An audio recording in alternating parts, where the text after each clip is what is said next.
Here we are at CES 2025, one of the biggest electronic shows in the world. And in this video, I'm gonna show you some of the coolest tech that they have to offer. And stick with me until the end of the video because I will tell you some things that you will need to know if you're visiting CES for the very first time. So before we actually got into CES, we needed to get to one of the different halls at the Las Vegas Convention Center, and one of the quickest and coolest experiences that you could have that I would definitely recommend is to take the Las Vegas Loop. And if you're not familiar with the Vegas Loop, it's a tunnel system that goes underneath the Las Vegas Convention Center. It was bored out by the Boring Company, which Tesla owns. It's very quick, very fast, and very efficient. And it's just a whole bunch of different Tesla model cars just taking you throughout this tunnel system. We started off our day at CES at the Las Vegas Convention Center Central Hall, and the first thing you see is this huge LG exhibit.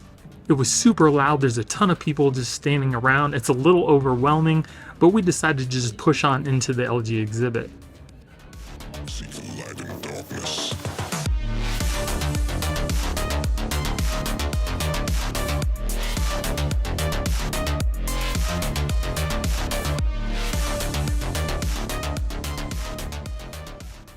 This year, LG put a big emphasis on their products that do have AI built in, as well as their transparent OLED displays.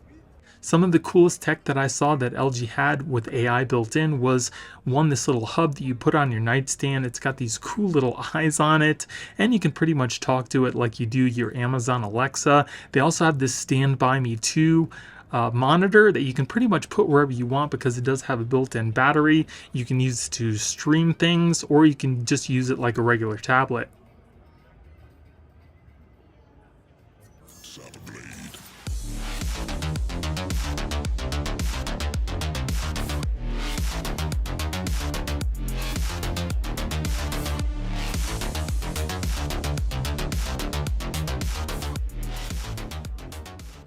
They're also integrating their AI tech into automobiles as well.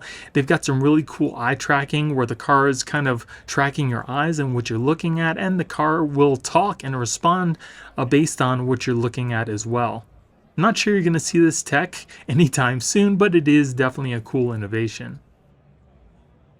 They didn't show off really any TVs except for their brand new C5 OLED, which looks absolutely amazing. I've got the C2 and I absolutely love it. So definitely looking forward to what the C5 has to offer for this year.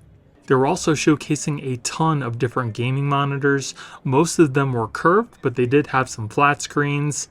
And the coolest gaming monitor by far that I saw at CES has to be this UltraGear 45-inch bendable OLED screen. You don't have to bend it by hand, it's all automatic. You just simply press the button and you have the option of about 20 different positions based on how much of a curve you want on the screen. At the time there was no pricing for this monitor, but I'm assuming it's probably going to be around the $2,500 range or more. Now, as far as the transparent OLED displays goes, it's definitely a cool piece of technology. I'm not really sure that you would probably want this as your TV in your home, because when you're watching TV, you really want to get those darks for that good contrast ratio. But the display does have this rollable film that does come up behind the screen, so it will make the screen a lot darker. But again, if you're a consumer and you have this in your home, I don't know why you would want to ever roll down that screen. I think the best use case for the screen is for maybe displaying ads or something for a store in a mall or some signage, something like that. But either way, it was definitely really cool to see. Another really big thing at CES this year were these mammoth TVs. And the two main companies that were showing off this technology were Hisense and TCL. I was super impressed with the micro LED displays that they showed off this year. And like I mentioned before, these TVs were huge. And seeing that in person, I couldn't believe how big the TV was. And if you needed something larger than 116 inches, they went to the modular displays that use these little micro LED squares. So you can pretty much make a display as big as you wanted. And the picture quality on these was absolutely phenomenal. Another really big thing with their TVs was the fact that they were using a lot of matte screens on some of their displays, mainly their Canvas TV. And the thought behind this was to be able to use your TV as a piece of artwork as well as a regular TV. So when it's not in use, it just displayed this beautiful artwork. And because of the matte display, if you have it in a very brightly lit room, you don't have to worry about glare. And give it a second. Ambient art mode kicks back on. Moves pretty quick. It's pretty nice. Saber blade.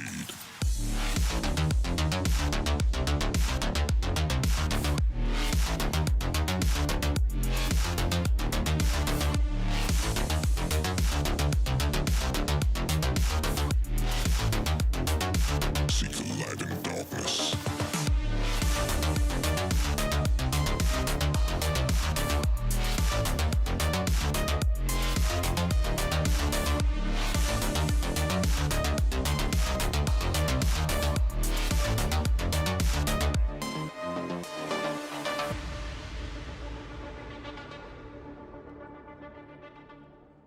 In addition to their mammoth TVs, they also showed off their brand new UST laser projector, the L9Q. This projector is 4K and it's got about 5,000 lumens that can project up to a 150-inch display. So if you were looking at purchasing the Hisense PX3 Pro, I would definitely hold off until the L9Q comes out, or at least until they release their pricing.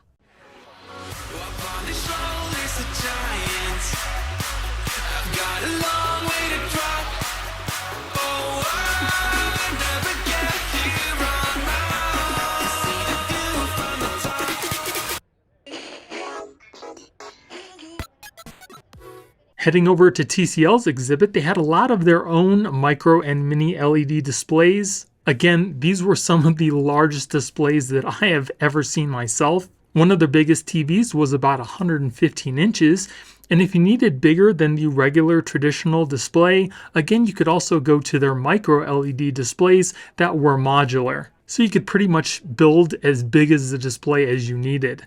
And one of the really cool things about the modular displays is if one part of the display goes out, you just buy a new module and simply plug it into place and you're good to go. TCL also had this really good representation of what their backlighting is now versus when they first started for their mini LEDs. You can really make out what the picture is just by the backlighting from the mini LEDs that they're using now, from the mini LEDs that they used in the past.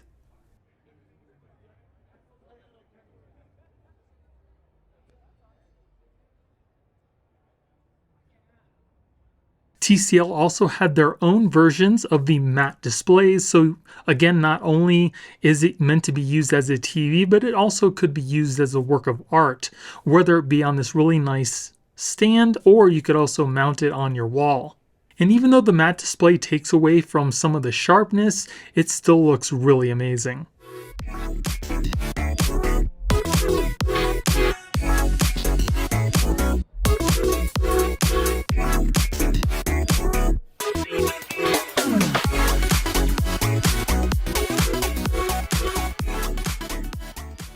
TCL was also showing off a display technology that they're calling NXT paper. Basically what it is, it's a matte display that can be used on pretty much anything, but they were showing it off with tablets and phones. So instead of having to get a matte film screen protector or tempered glass, it's pretty much already built directly into the screen itself. It did make the display a little softer looking versus a regular glass screen, but it was super smooth and it also keeps down those fingerprints as well as glare. And it's also got blue light blocking built in.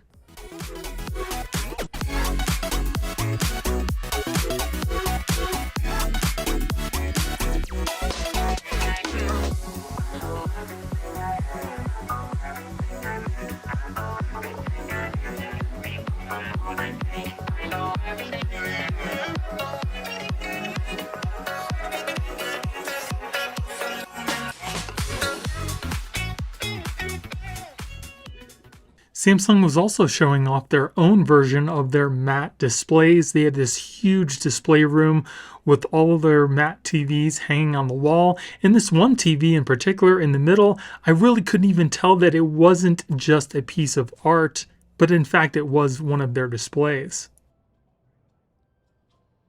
This screen gives you the illusion of depth when looking into it, and they also said that the screen is equivalent to a 10-foot display when looking at it from a couple feet.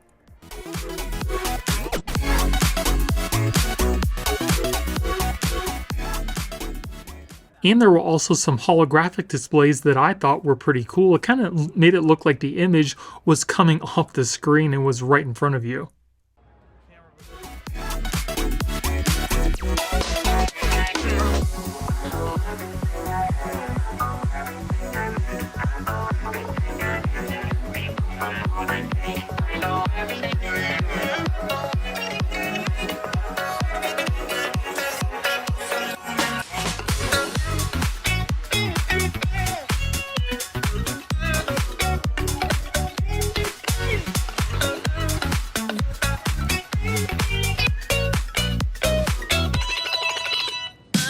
Upon the shoulders of giants, I've got a long way to drop.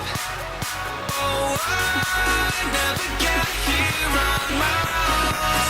View from the top.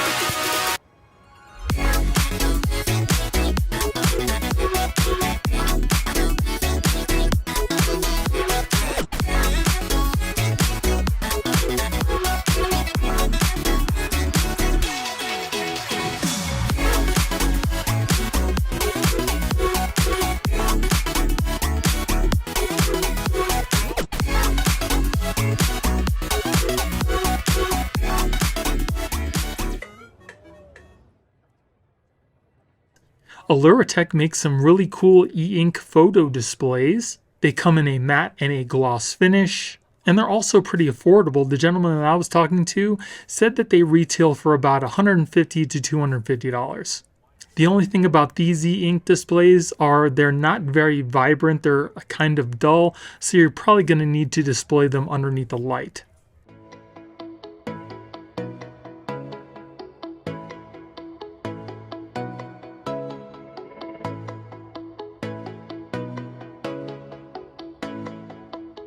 The displays are also very light and they're not super thick.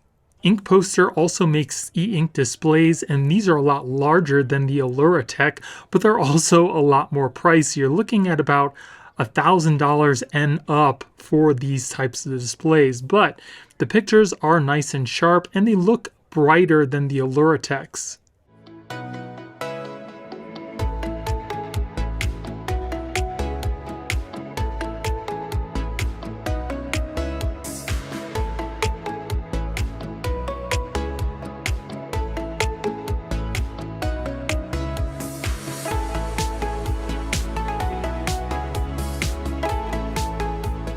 Sony also had a really cool exhibit. They weren't really showing off TVs, devices, mainstream things like that, but rather experiences and things for commercial use, like some of their VR helmets and this Jeep on the gimbal, which I'll talk about in just a second. They also had some cosplayers there that were taking pictures with people from The Last of Us. And they also had somebody in this really cool robotic costume along with another cosplayer from their franchise Horizon. They also had this really cool, very immersive experience from The Last of Us. Basically, you went into this room with a group of people. Some people had these plastic guns, some people had flashlights, and on these things were these little photosensitive dots that would be picked up by all the sensors inside this room. And all around this room, they had walls that were basically video walls displaying what you would see in the game. So this whole room was kind of like a holodeck. It kind of put you right in the middle of the game and it felt like you were actually there. It was a really cool experience.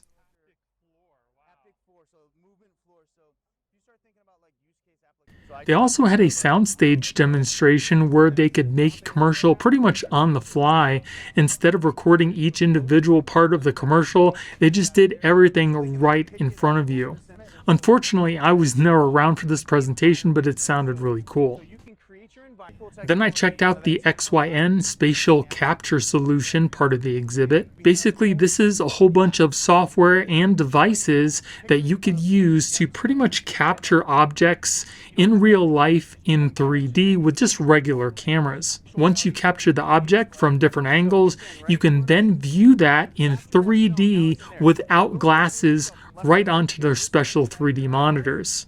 You can't really get a sense of what this actually looks like through this video, but as I move closer into the screen, you can see down inside the image. It's pretty cool.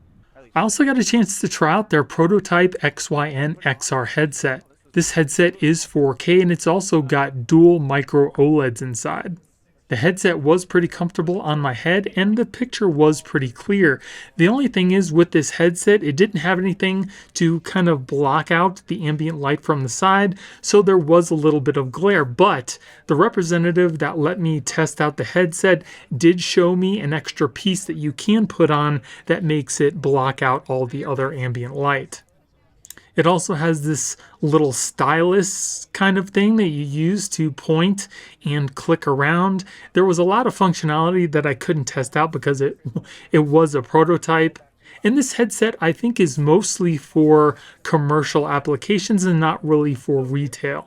Along with their software, they also had these sensors that you could put all over your body, and that would capture your movement and translate that to a 3D figure that you had inside the software. As you can see, when the guy is moving, the movements that he's doing also show on the figure inside the screen.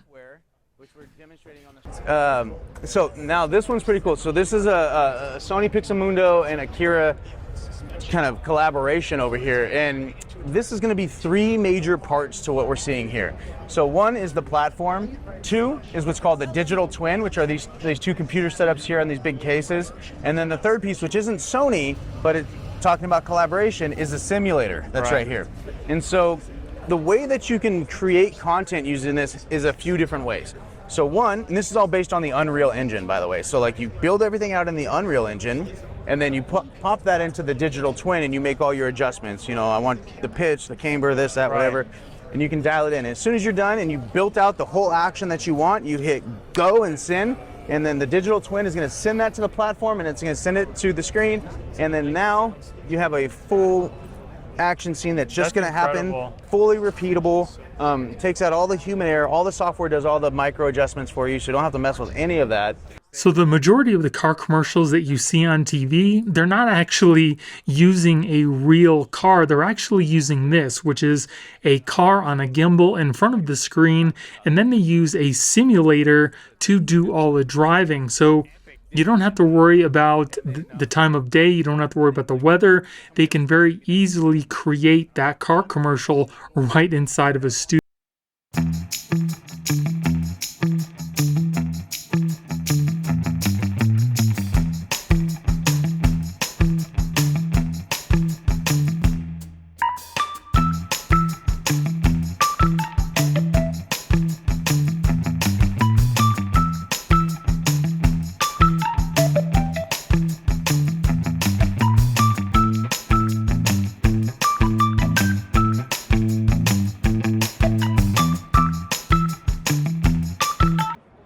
I always wondered how they made these virtual avatars move just like you do, and now I know you have to strap all this stuff to your body.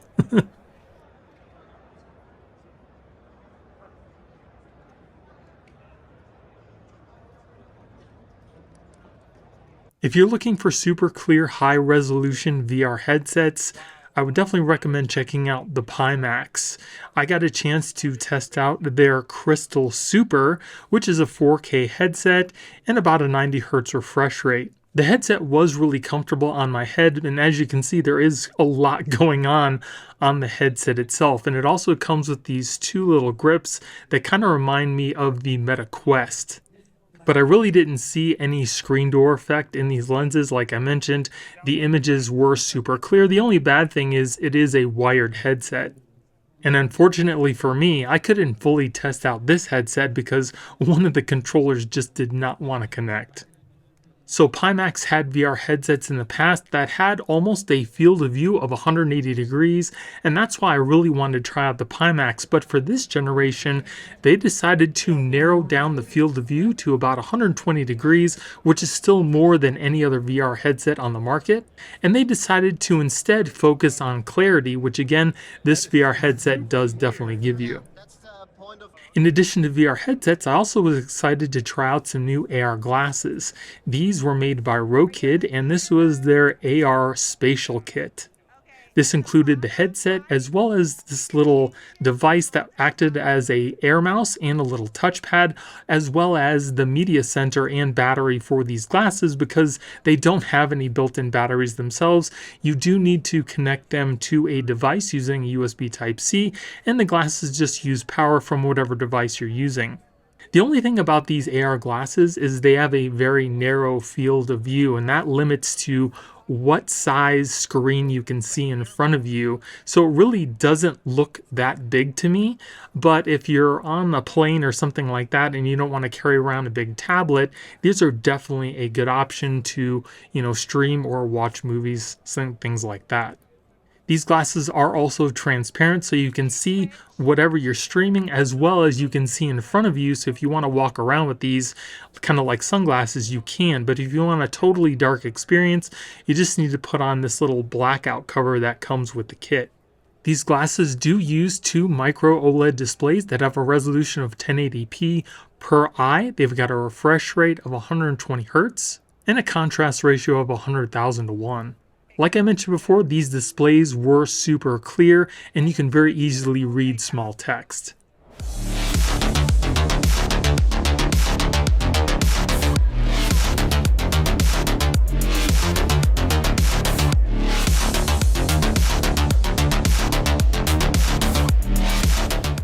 After checking out the Rokid Max, I wanted to test out another AR headset that was pretty popular, and that was the X-Real 1 Pro. And after getting to test out these glasses versus the Rokid Max, these are superior, and I'll tell you why. For one, the field of view is 57 degrees versus the 50 on the Rokid Max. And if I can get a little larger field of view, I would definitely go for it because you can see more in your lens. These glasses also have electrochromic dimming, and basically what that does is it gives you 3 different levels of dimming on the glasses, from transparent down to pretty much blackout, whereas the Rokid, you need to carry around that extra little piece to clip over the lenses to give you a blacked out experience. And this dimming on the 1 Pro is all done with the press of a button. These glasses also have 700 nits of brightness, where the Rokid only had 6. But just like the Rokid Max, these glasses do have 2 micro OLED displays as well, and they're also 1080p per eye.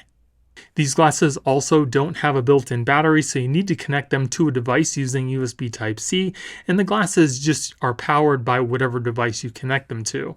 They're very comfortable, they also look pretty stylish, and these lenses are also super clear, so you can pretty much use these glasses for anything you need to do. I also very briefly got to check out the X-Real Air 2 Ultra glasses as well, and these are their spatial glasses. Basically what that means is it has 6 degrees of freedom, and you can have things in your field of view that you can also anchor in place, so if you turn your head or walk around, whatever you're looking at pretty much stays right where you left it. These glasses also have cameras on the front for hand tracking. If you lift your hands up in front of you, you can see your hands move, and you can also use your hands to select things pretty much just like the Apple Vision Pro does. You just simply move your cursor to whatever you want to select, and then you just tap your thumb and your index finger together and it selects something, which is really cool. These glasses do have 2 micro OLED displays that are 1080p per eye. It's got 120 Hz refresh rate. These do have a decreased field of view at 52 degrees and a slightly lower brightness of 500 nits. And like the 1 Pro, these glasses also do have electrochromic dimming. These glasses were also super clear, even though they are only 1080p. They're pretty comfortable. The only thing about these glasses are, even though they are spatial AR glasses and they have hand tracking, really cool things like that, I don't think the experience is ready yet. It's not polished. when you're, moving your hands around, or you're actually moving things around with your hands, it is very jerky. It just doesn't seem like a very seamless experience. So I probably wouldn't recommend getting these glasses just yet. I would maybe wait for another generation or two.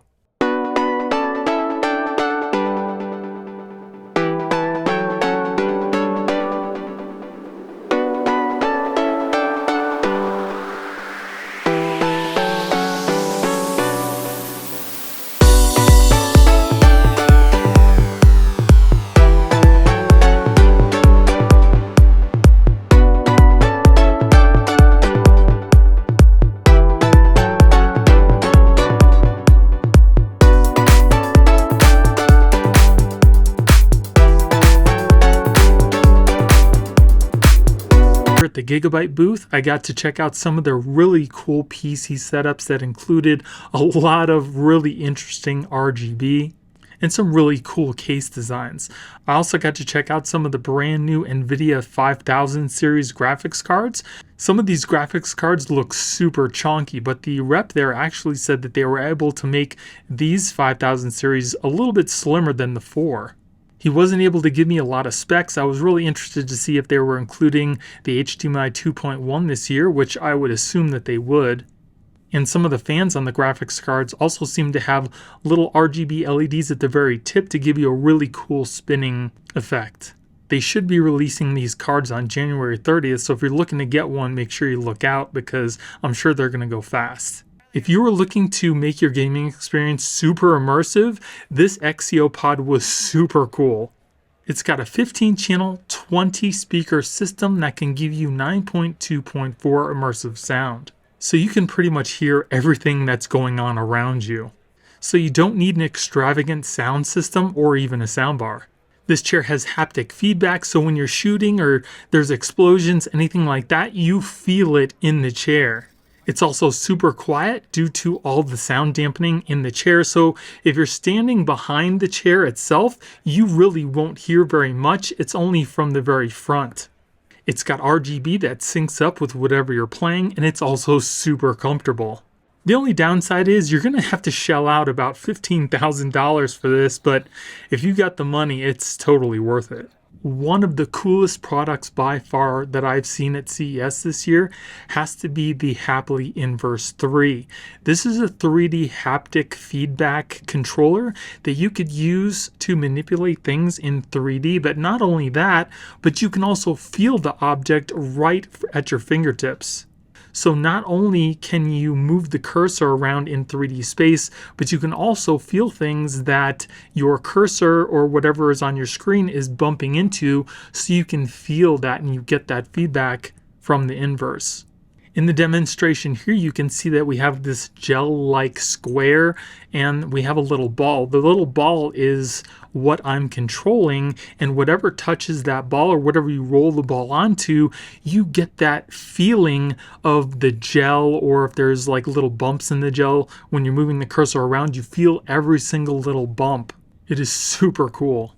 At first glance, you might think that this product is just a gimmick, but it's really not. It's very accurate, and you actually feel what you're seeing on the screen.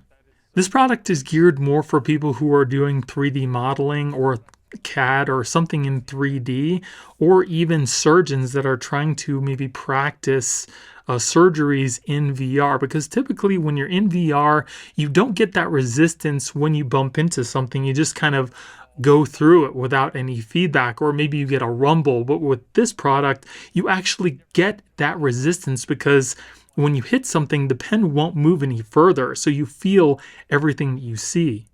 They've got 3 different models. 2 are kind of more for commercial use, like I said, more for surgeries or high-end 3D CADing.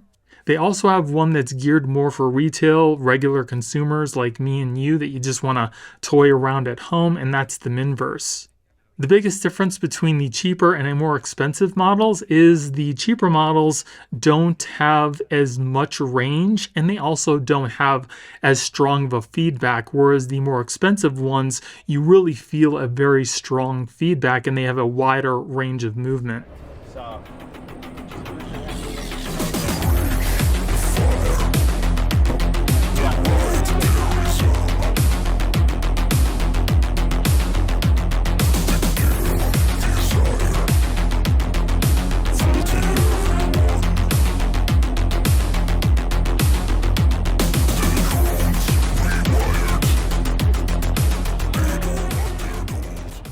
So I stopped off to see some of my friends over at the tourist booth. I wanted to see what new cases, what new tech they had out for cell phones, and I wanted to check out in particular their Polar Circle MagSafe charger. It's a Qi 2 wireless charger that puts out 15 watts. It's got a 360-degree adjustable rotating bracket on the back, and the coolest feature by far about this charger is the fact that it actively cools your phone. And when I say cool, when you take this charger off your phone and touch the back of the charger, it feels like it's about 20 or so degrees. It's not like any other wireless charger with a fan built in that I have ever tested. This is actually super cool to the touch, and I will be doing a review on this later on in the month. Taurus also makes these really cool neck cooler and warmers, and they also have a lot of other chargers and power banks for your phone as well. Aukey also had a lot of really great brand new Qi 2 wireless chargers, along with some other accessories and power banks. These Qi 2 wireless chargers also use active cooling, kind of like Taurus did. So when you take the charger off the phone and feel the pad on the charger, it's actually super cold.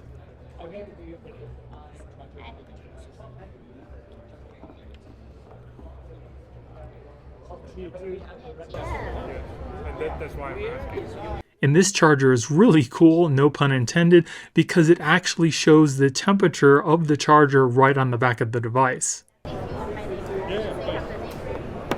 have to scan this.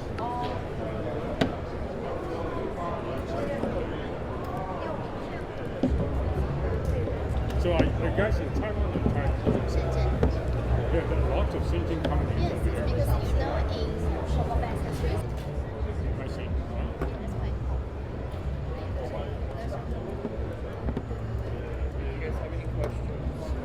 Oh, we're good. Oh, it's nice and Molly was cold. helping us. All the items on this website are official website. Got it.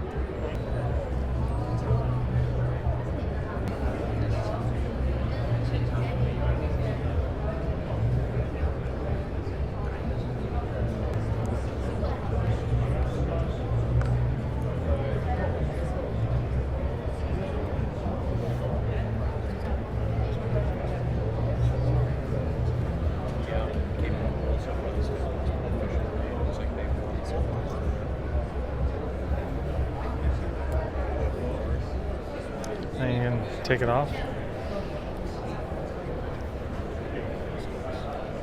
Feels really cool. Like nice and cool, so you know that it's actually working.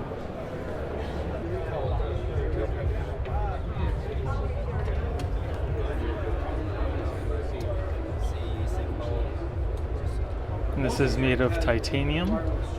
Lasts about 6 months on one charge. Super thin. There's a QR code to easily add it to your Find My app, and it charges wirelessly.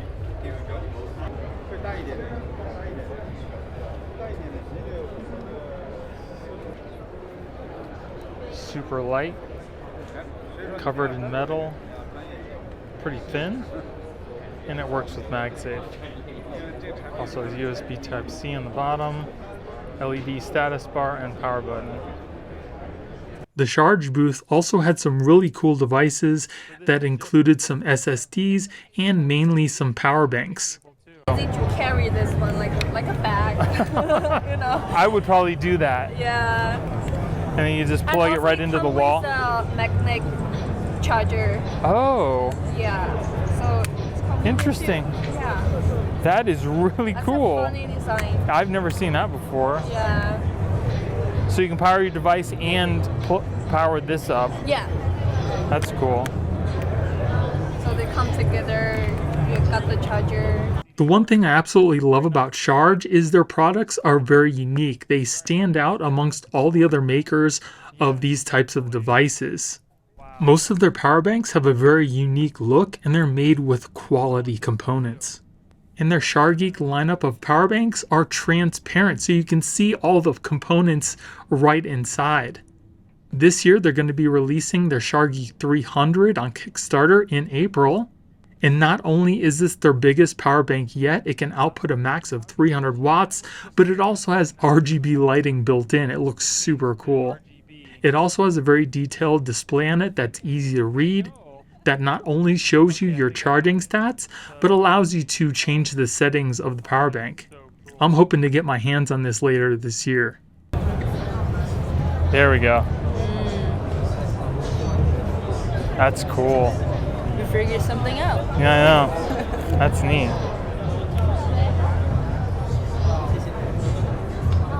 Anker was also there showing off their whole new line of charging stations and power banks, as well as whole home solar storage and their power stations. Specific product. But they have cables and things, yes. Yes, because they have some Anker cables. Yes. Okay, that's good. So I stand here charging my phone. Yeah, let's go. So 19 point, so it goes up and down, 18.6 now. Really much it's more expensive. But you know, everyone's so focused on battery safety now, so it's have that thermo protect sensor in all our products to drop the wattage if it's getting hot. Before it explodes, and that's even included in the large charging products over there, home battery backup system.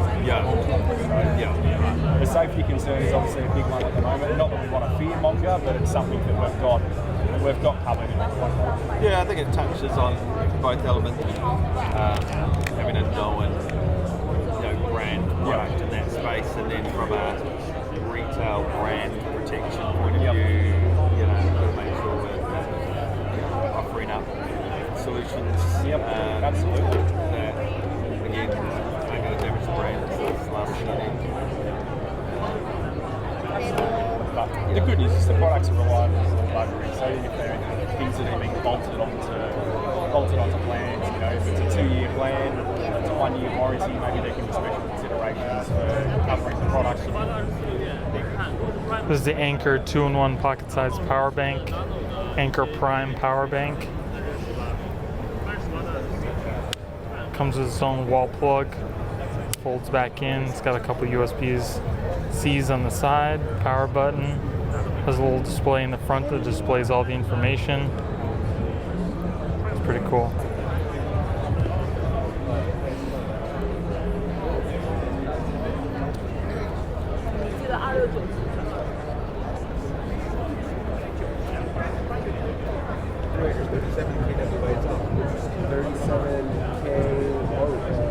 Gas generator. It's a natural gas pipe. If I already have it transferred to the player, we did actually have someone ask about the cooler. I rebooted. It's working. All the way up around and make sure we got the guys so.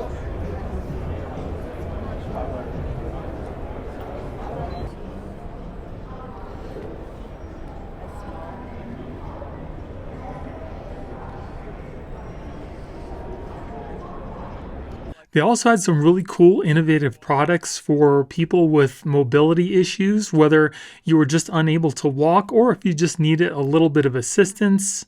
They had something pretty much for everybody. One of the coolest products I saw was the EV1 by Strut. This was a motorized chair that was absolutely packed with features, and it also looked really cool and futuristic. This chair not only has LiDAR built in, but it also displayed what it was seeing on this little display on the left arm of the chair.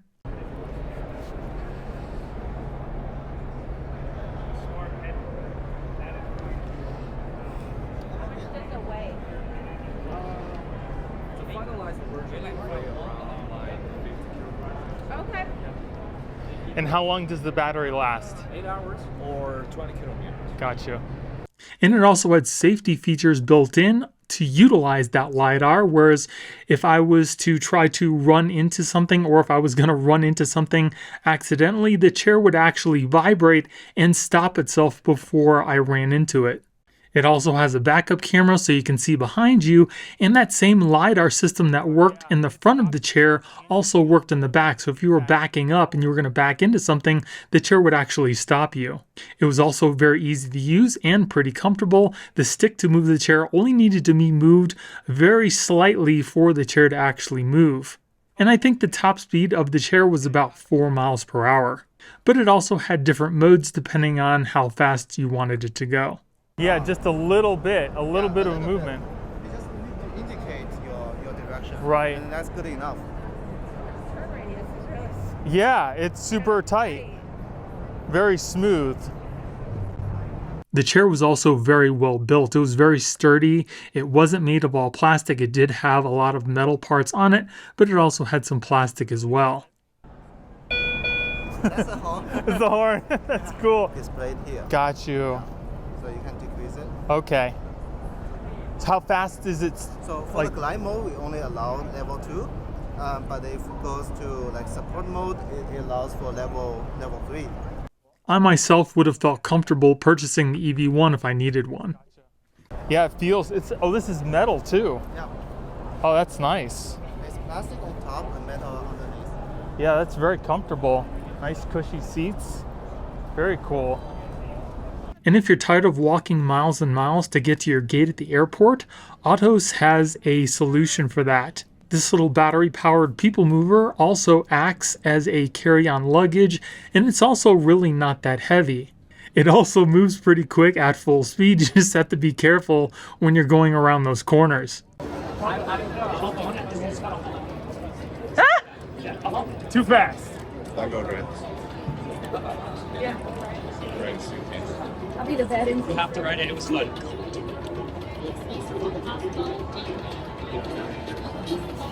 Gotta press the right button. Not too fast around the corners.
Whole bunch of different machines that dispensed candies, popcorns. It was actually pretty cool. So you just buy one of these and put it in your house and you can have cotton candy whenever you want.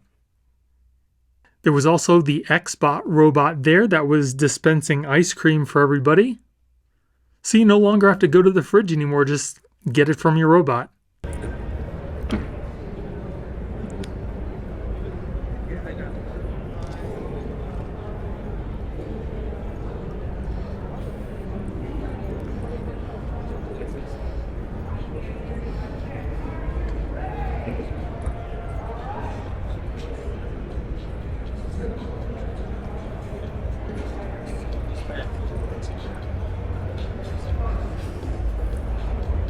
There was also this little robot humanoid. It was pretty cool. It waved to everybody, walked over, tried to shake your hand.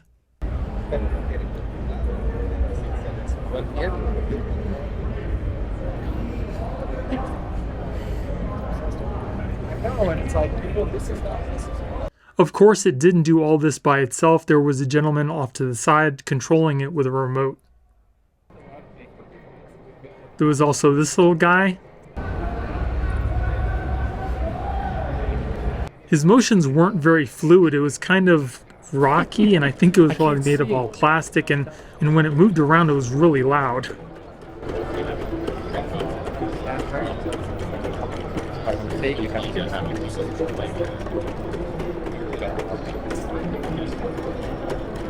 There was also a piece that actually fell off of it because its motion was so rocky.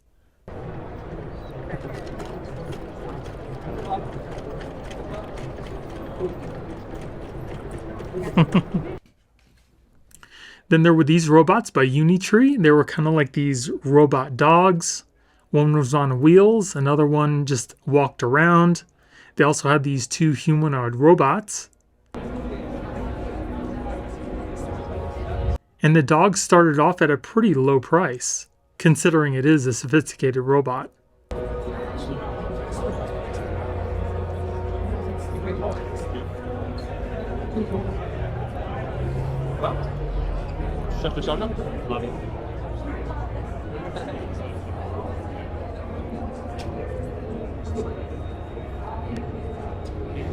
This robot was actually one of the creepiest ones that I saw there. It was actually supposed to look the most like a human as possible. I think it's also capable of walking. It moves its eyes, it talks, it moves its hands, its feet, but I just couldn't get over the creepy look. What do you guys think? Would you want one of these walking around your house? I certainly would not. Good morning. Should we grab coffee along the way? She just has an evil look. Let's go. This little robot was pretty cool. It's a window cleaner, so you don't have to worry about going outside anymore to clean those windows. Just slap this on and it'll do it for you.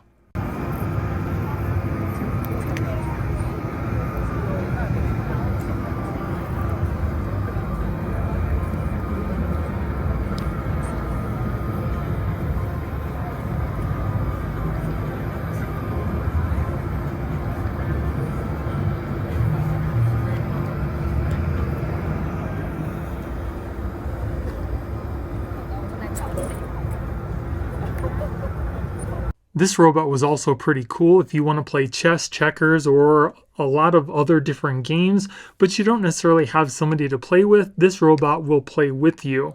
Do this.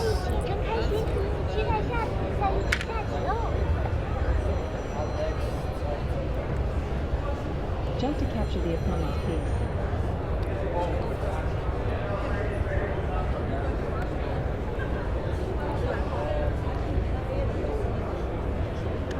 It's pretty cool. There were also some pretty cool robots there to take care of all your yard work, even clean your pool for you. Look at the sensors on the top of that thing.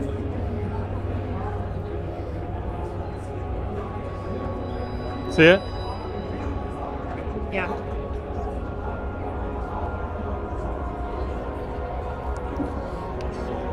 That one seems to be taking the day off.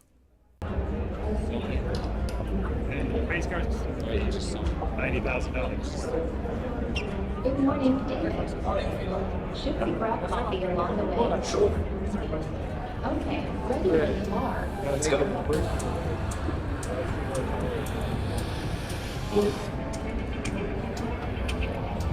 Watch your stuff.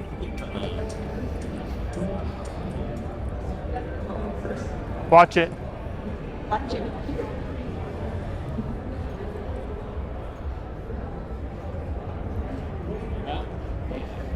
And this is probably one of the coolest robot vacuums that I saw there.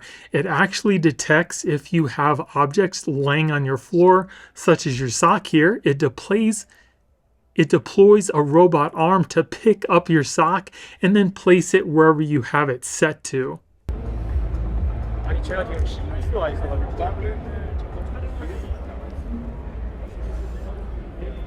So if you're messy or you have somebody else that's messy in your home, you don't have to worry about picking up after them anymore.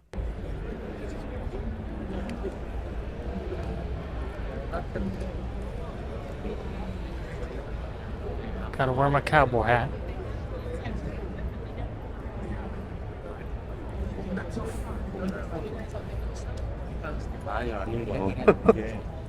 And then once it's done cleaning up after you, it returns back to its home.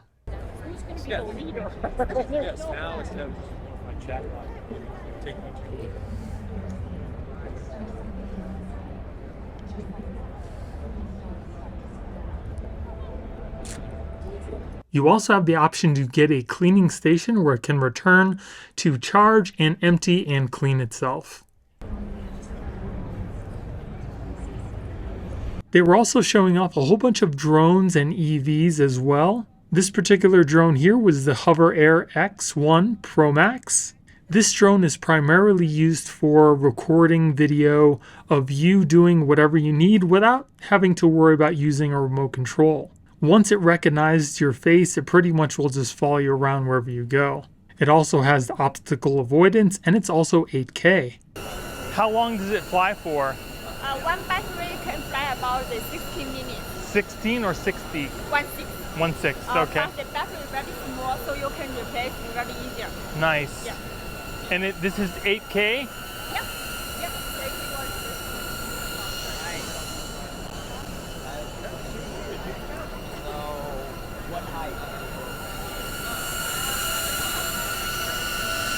Uh-oh, it lost me. I think too cold. Oh, okay, gotcha.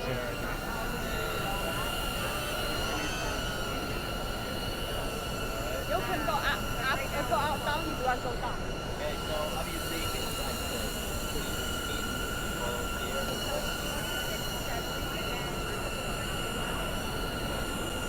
That's pretty cool. And just to get it to land? Just put your palm here. That's awesome. Yeah. That is cool. And how much, what model is this? This is a Pro Max 8K. Okay, Shooting 8K. and how much does retail for? For the 8K versions, we sell about $699. $699? Yeah, yeah. Nice. We also have 4K versions, about $499. It's not a bad price. It can, this product can follow you from a distance around 1 kilometer. And for 4K, it can go up to 120 meters. Oh wow, okay. Yeah. And it just folds up? Yeah. It's very safe and light. So if you want to go travel or go out, just carry this one. And there's no cover for the gimbal, like you don't have to worry about it, you just kind of put it in your book bag? You can just put in your pocket. Nice. And this product is also can shoot in the video shootings. So you can easily take it for the TikTok videos or Instagram reels. Yeah. Nice. Yeah. Thank you, I appreciate that. You're welcome. Very cool. This company here, Richter, was showing off their electric hydrofoil and also a personal quadcopter that also doubled as like a little motorcycle that you could just fold up the wheels and take off whenever you wanted.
Xpeng also showed off their personal human-sized drone, and the cool thing about this was it actually folds up and it can fit into its own personal van.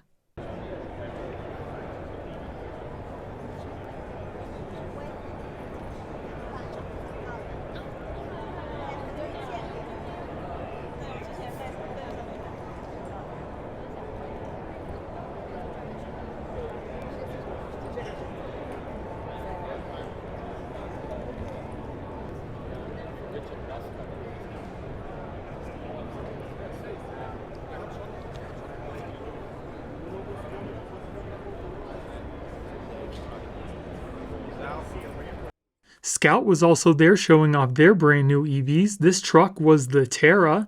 It looks pretty cool. It's supposed to get about 350 miles of range on one charge. The only thing is, I think the interior is a little bit questionable as far as quality goes. It looks like they were using some corkboard for some of the parts of the interior, which doesn't really scream quality to me. But I'm definitely loving the matte look of the truck. What do you guys think?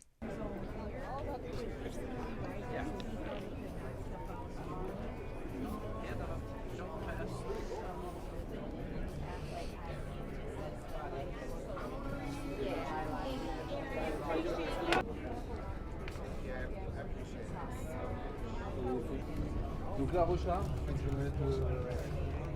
Elle n'a pas de capteur et tout au niveau diagnostic? De quoi? Elle n'est pas autonome? Ils n'ont pas totalement insisté là-dessus. Il y a zéro capteur. Ouais, c'est un concept. Peut-être on peut le dire. Ouais, c'est autonome, donc n'en pas. Mais limite, je peux le mettre là et dire regardez, vous remarquez pas quelque chose ici? Il n'y a pas de lidar, il n'y a pas de radar, il n'y a pas de caméra.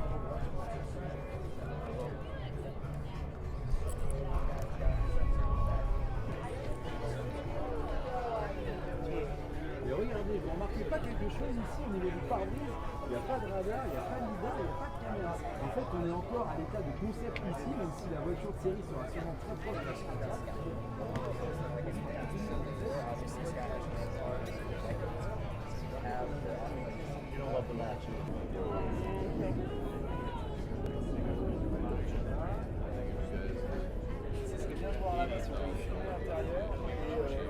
Aptera was also there showing off their brand new EV, and the biggest draw to this EV was the fact that it's very affordable. It's about $40,000.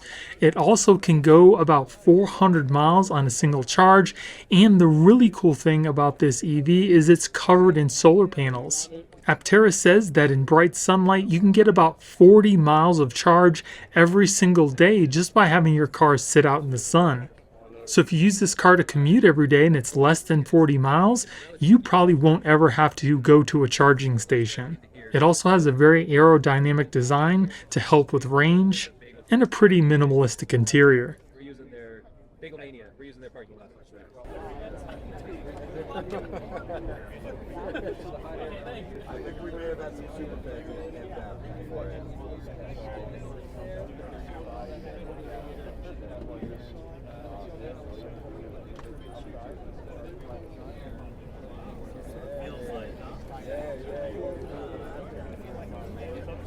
It's right here, so it's not really where it's kind of where it comes up into the pressure zone anyway. So it's not.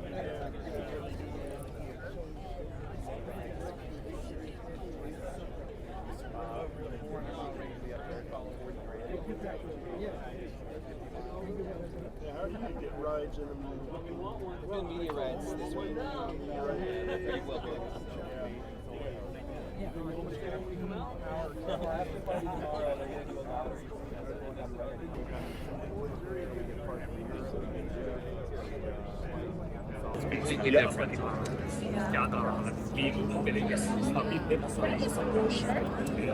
Would you mind taking a picture of my bike by chance?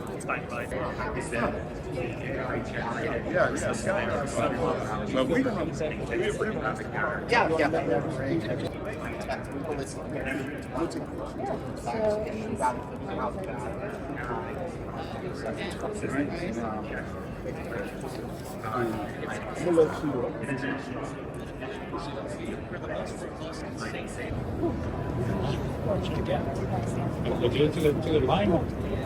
Very nice. I left Virginia and 12 inches of snow.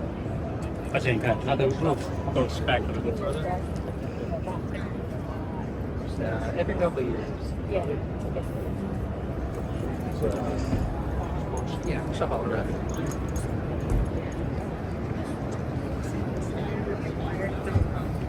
Stay inside.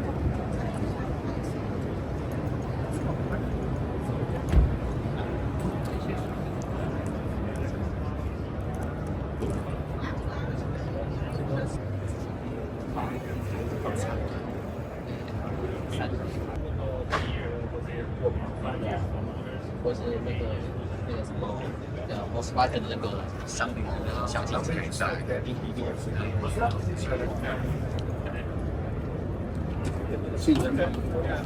Now they said they didn't get a hold of it.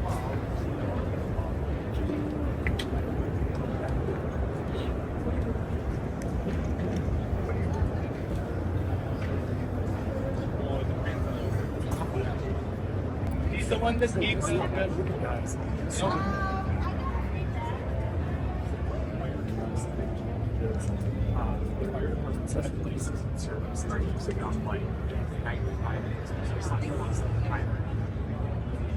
Where they're picking up.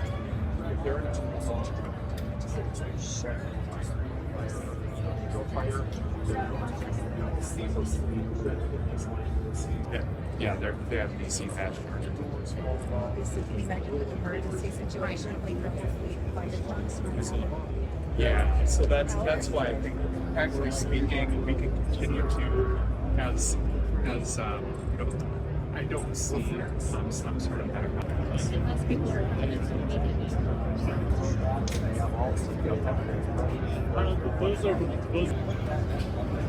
Yeah, this is a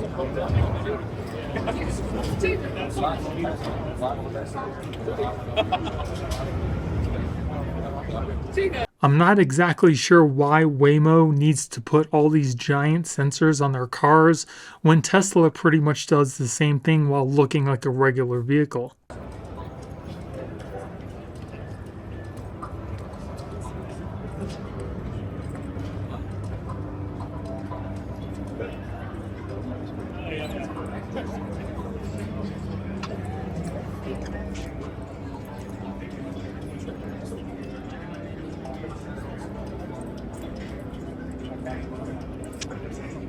Honda had some really cool looking EVs this year, but of course, any other car maker besides Tesla that comes out with a concept car like this typically doesn't end up looking like this in production.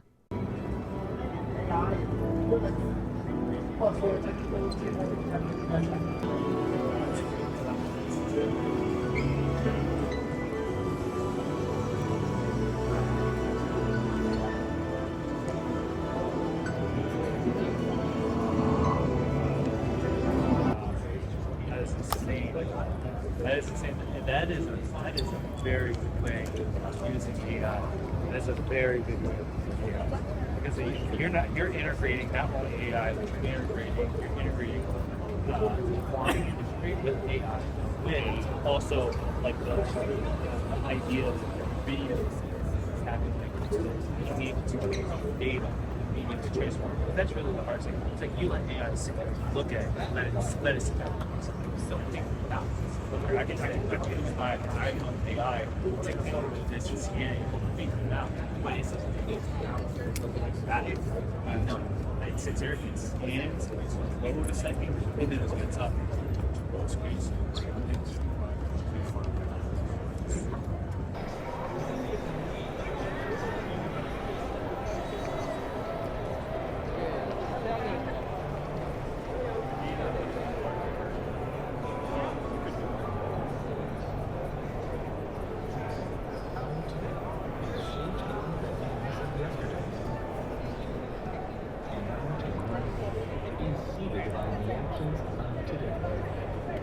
The determination of the exploration of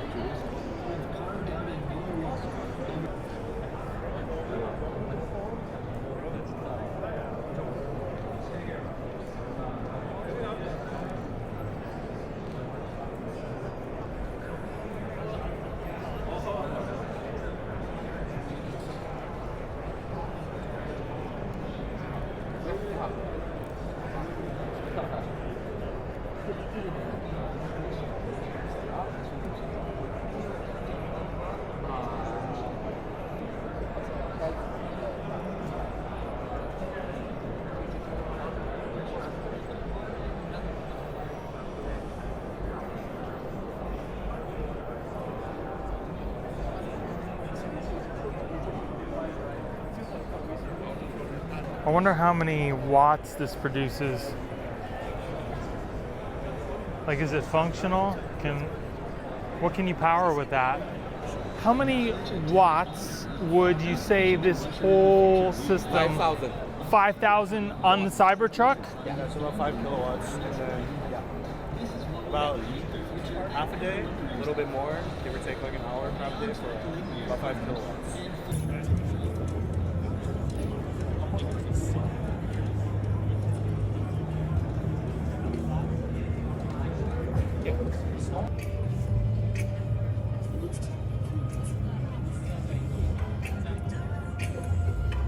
New car smell. Yeah.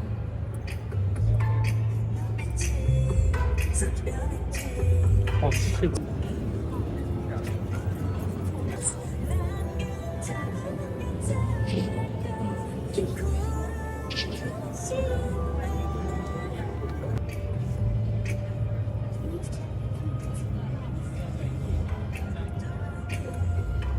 New car smell. Yeah.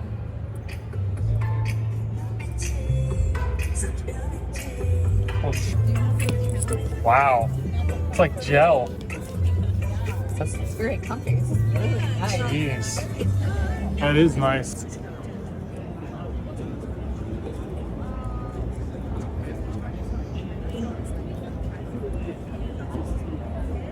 I thought this was pretty cool, an electric airplane motor, because all the airplanes we use now run on fuel, and this one just looks like any other regular airplane engine, but it runs on electric.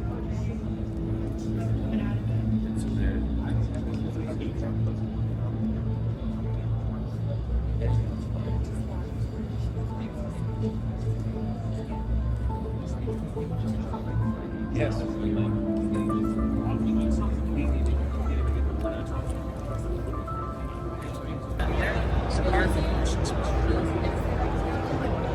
So Sam's working on like Sam's. Yeah, we had a contract. Show the blizzard in Colorado Springs. I did have a blizzard up earlier across Texas. Really? From this Colorado, yeah. It snowed yesterday, and then today out of nowhere the wind is blowing all the snow.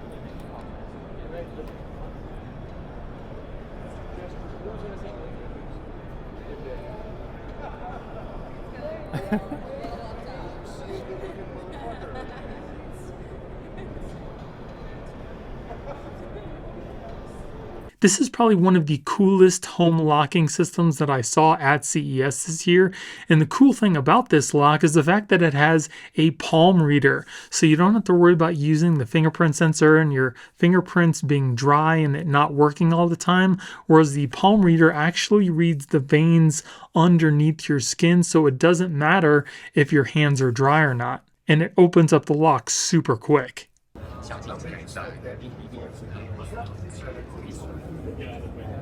Oh, sorry. Probably.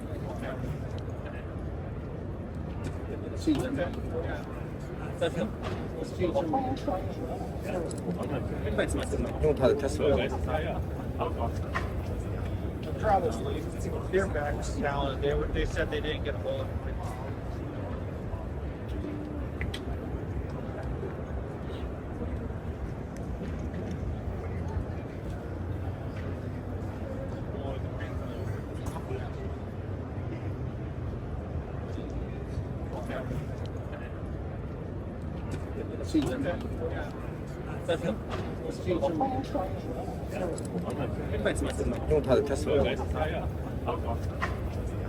Probably. They're back down. They said they didn't get a hold of it.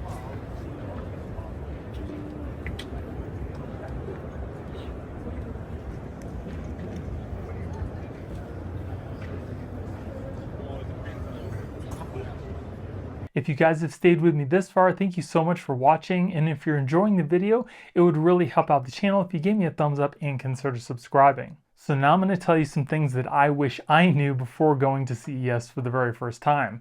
And the very first thing you want to do is make sure you download the CES app. That app will have pretty much all the vendors that are going to be at CES. It'll have all the venues, it'll show you a map, and when you actually get to the venue that you want to go to, it actually has a GPS tracking system, so it'll show you if you're near one of the exhibits that you really want to see. You can also favor a specific exhibit and it'll show up green on your map, making it much easier to find. And you can also contact and message attendees right in the app as well. So for the very first day, I think it was January 5th, if you happen to be part of the media or some other select group, you can get into special keynote presentations and a preview of CES. They call it Media Days. For me, being at CES for the very first time, I didn't really know, and I spent this whole day going to pretty much all of the keynotes for all the different companies. And for me, I think it was a waste of time. I would definitely tell you to just probably skip this whole day unless you kind of want a sneak peek of what's to come. But everything that they told you about in the keynotes, you're going to see on the exhibit floors inside CES. So this isn't definitive, it's just my preference. If I were to do it all over again, I would just skip all of the keynotes. Now, another thing about the CES app, when you're looking at each one of the venues, don't get fooled because each venue has separate floors. When I was looking at the app, I was just kind of going through all the maps that I saw right on the screen, and some of the venues didn't really have a lot, but then when you start scrolling down into each one of the floors, there's absolutely a ton more exhibits to see. So don't get fooled when you're in the app looking at the maps. At the bottom right hand corner, there should be a little button that says like 1F, 2F, so you can scroll through the floors and you'll see a lot more of the exhibits. Another super important tip, at least it was for me, I would definitely recommend going to all the exhibits you want to see first. Don't wait until the last day. One, because some of these exhibits pack up early, and two, by the end of day 5, I was done. I was so done from getting up super early, walking, like 16,000 steps a day, and like I said, by the end of the trip, you're just going to be kind of over walking. So make sure you hit all the exhibits you really want to see first. And because you're going to be walking around so much, I would definitely not wear any dress shoes, anything that's going to be uncomfortable. Make sure you wear the most comfortable sneakers that you have, because by the end of day 5, again, your feet are going to probably be killing you. I know they were for me, and I actually ended up wearing a good pair of sneakers that I had. So don't go crazy trying to look, all fashionable. Just get the most comfortable sneakers that you have. Another thing is staying hydrated. You're going to be, again, walking around a lot, probably a lot more than you're used to, and you're going to be, overwhelmed by all the things you're going to be looking at, and you're not going to be thinking about drinking any water, but it's very important to stay hydrated. It's super dry in Las Vegas, and you don't want to get dehydrated, you start getting dizzy, and you might even get sick and not be able to, go the rest of the way for CES. So just make sure you stay hydrated and you're drinking a lot of water. So I've never been to Las Vegas in January. Usually I go, around the summertime, and it is sweltering. Well, at this time for CES in January, it is super windy, at least it was when I was there, and it's really cold. So you're going to run into a couple different problems. One, because you're going to be getting up so early, it's going to be really cold outside. The sun's not going to be out and you're going to be super cold. But once you get into the venues and you start walking around, after 5 minutes, I had to take off my pullover. So I wouldn't recommend wearing a super heavy jacket or like a ski jacket. I would probably just get, like I said, a pullover, a sweater, something like that, just to kind of get you to the venue. And then once you get there, you can, tie that around your waist or put it in your book bag or something like that. If you're not going to be at CES and you're going to be like after CES, you get back to your hotel room and you want to go out somewhere to eat, that's when I would definitely recommend wearing the heavier jacket, because you're definitely going to want it, because there's not going to be any sun. It's going to be freezing out, and it's most likely going to be super windy. So I would definitely recommend wearing like a long sleeve shirt, because you can roll up the sleeves. You'll be comfortable at the venues. And then when you want to go home or something like that, you can put your pullover on, and it'll keep you fairly warm until you get back to your hotel. Now, as far as worrying about food at the venues, at the Las Vegas Convention Center, they had a lot of food trucks outside, and they also had a couple places inside the convention center itself. They weren't anything extravagant. There was like pizza, hot dogs, really quick food. But some of the food trucks were actually really good. So I wouldn't really worry about lunch or anything like that, because you can pretty much find something right at the venue, unless you really want to leave CES and go somewhere, down the street to get some food. Another thing that people go to CES for, not just to see all the cool innovations, but they also do a lot of giveaways, and they give away swag. I didn't realize how much swag and giveaways there were going to be at CES, and I didn't bring an extra bag. So I brought a regular luggage bag with all my stuff in it, and I ended up almost getting to wait because there was so much stuff in the bag. So I would definitely recommend taking a bag or even a small carry-on for all of your extra swag and giveaways that you're gonna get. And don't be afraid to pick up any free swag. It's there for that reason. And enter all the giveaways you can, because I guarantee you're probably gonna win at least one thing while you're there, because I know I did.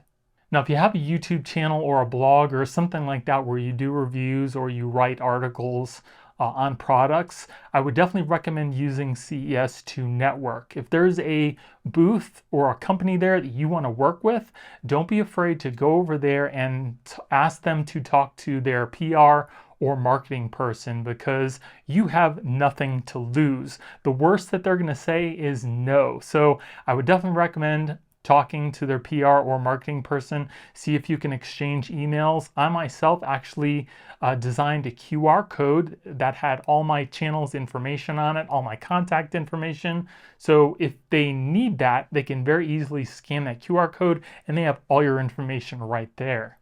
Also, don't be afraid to ask for product samples. Again, the worst that they can say is no. I definitely got quite a few product samples from some of the booths, and I saw a lot of other people getting a lot of other stuff from the booths as well. My channel isn't huge, so I don't get a lot of stuff, but again, like I said, you got to start somewhere. Marketing, PR, if you go up to them, don't just walk up to them and ask them for a product sample. Kind of talk to them, get to know them a little bit, and then during the conversation, ask if they might have a product sample that you could take back and do a review on. Another thing is transportation choices. So when you're going to CES from your hotel, if you chose to stay at a hotel that was in collaboration with CES, they will typically have buses that are free to use that you can go to, and they'll transport you to CES and actually get you back from CES back to your hotel room. You also have the option to take the Las Vegas monorail. It's super quick. You don't have to worry about stopping at any lights like some of the buses do. You don't have to worry about traffic. So that's definitely another choice. Or you also have the choice to try to get an Uber. The monorail, I think it costs about $6 to go on a one-way trip, but you can also get discounts if you do multiple days as well. And the buses that they offer for transportation from your hotel to CES are free. Another thing you most likely will experience at CES is seeing a lot of other YouTubers there as well, even some that you might watch on YouTube yourself. I know that I saw a whole bunch of other tech reviewers that I watch on YouTube as well. I saw Linus from Linus Tech Tips. I saw Max from Max Techs along with his brothers. I saw Kevin the Tech Ninja, Chris Majestic. I also saw iJustine with all of her camera crew there. I also got to meet Sandy Monroe. I introduced myself, told him how much I loved his channel, and he actually stood around and talked to me for a little bit longer, which is really cool. He's also a really great guy. And I would definitely tell you that if you want to walk up to some of these people and say hi, don't be afraid to. They're just people like me and you.